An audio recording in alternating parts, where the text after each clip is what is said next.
Hi guys, right, your weekly tip from me this week is on booking the listing appointment, okay? I'll apologise in advance, the writing started semi-decent here, it got pretty crap by the time it got to there, so don't worry, you don't need to understand what I've written, this is just for me to remember to tell you what to do.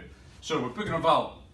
The most important thing to do is focus on their onward move or the situation, whether it's a landlord, what do they plan to do with the proceeds, what's the reason behind this, the possible transaction. Most high street agents will focus on money, money, money, money, money.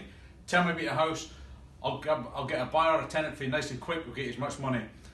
They're not thinking about selling or letting, they're thinking about their onward, they're thinking about the move. So focus on the move. Be the complete agent. You will eventually talk about their property, let's focus on what the next step is for them.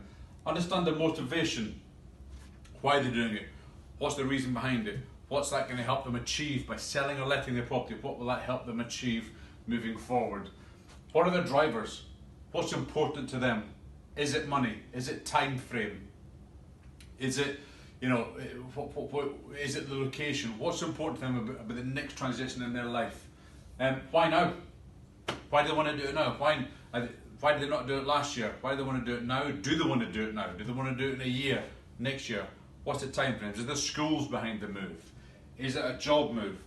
Once you fully understand that, you'll be able to then be the complete agent and be an agent that serves their needs rather than your needs, okay?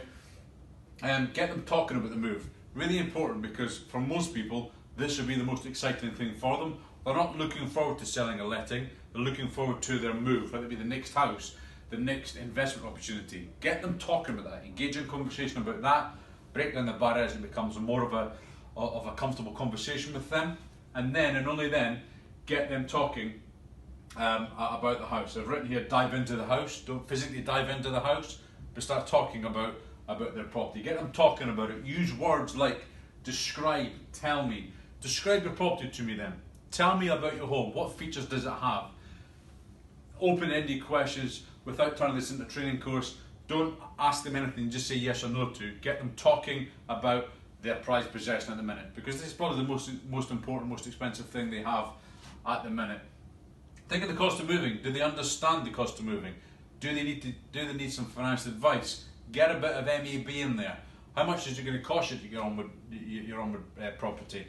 Have you looked at getting some advice on that? What are you basing your budget on? Get it in there nice and early, because remember, you haven't been to the property yet. So by the time you go to the valuation, they have a greater understanding of the value. Life will be better for them. When it comes to booking the appointment, so you've got the details, you know what you're going to see. Goes with it saying, aim to get both homeowners or all decision makers in the room. We've talked about this a lot in script practice. Try not to book an appointment until both are there. If obviously one's away in business or it's just not physically possible, then on another top tip we can talk about the follow-up. But at the minute, aim to get both decision makers there. And find out, just as a bit of a tip for a closing question, lastly, Mr. Vendor, Mr. Landlord, what's important to you about your next agent? Understand from them, how many agents are they visiting? How many agents are visiting them? What's important to that agent, and what's going to help be a deciding factor for them? When you go around to a meeting, when I meet you on Tuesday at 4:30, Mr. Vendor, Mr. Landlord, will you be in a position to instruct me at that point? Always asking for the business. That's it, guys. That's today's top tip. Speak to you next week. Bye for now.